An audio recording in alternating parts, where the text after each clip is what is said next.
كنا في ملتقى ومائدة مستديرة حول كتاب الأستاذ عبد الخالق مساعد الذي يتناول المشترك الحساني ما بين بني حسان الحوز المراكشي وبني حسان الصحراء، وهو كتاب يظهر لي من خلال تصفحه أنه مؤلف موسوعي تناول قضايا تتعلق بالطبيعة والمجتمع والنظام الغذائي واللسان ونماذج وأمثلة يعني دالة من التراث الثقافي الحساني، سواء الأمثال أو الشعر الشعبي أو الغناء وغيره، وذلك بمقابلات ما بين التراث الحساني في الحوز المراكشي وفي الصحراء. أول خاصية أنه كتاب جامع لكثير من القضايا التي لا يجدها الباحثون في مكان واحد أو في مكتبة واحدة أو في خزانة واحدة.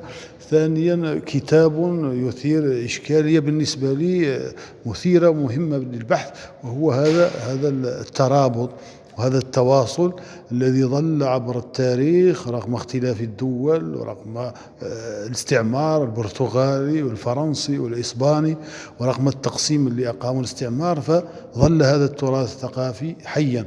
وهذه خاصية ترى الأنثروبولوجيا، أن التحول الثقافي هو بطيء بالمقارنة مع التحول التكنولوجي والاقتصادي.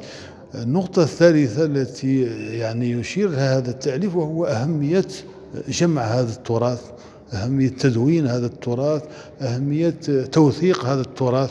ثم النقطة الرابعة هو أهمية يعني تثمينه، بمعنى أنه لا يبقى فقط تراث وجزء من الماضي، بل جعله مفيدا لنا اليوم في قضايا التنمية، وخاصة أن التنمية لم تعد فقط هي مد الطرق وبناء الجسور، ولكن أيضا بناء الإنسان.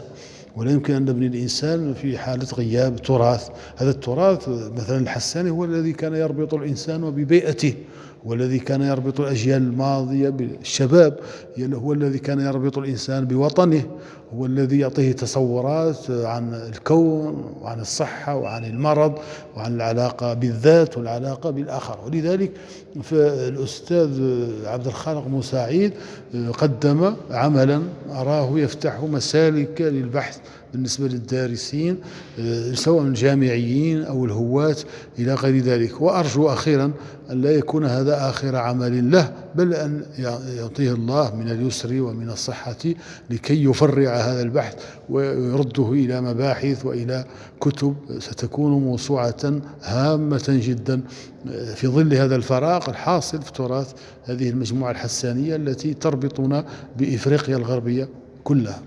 شكرا أستاذ.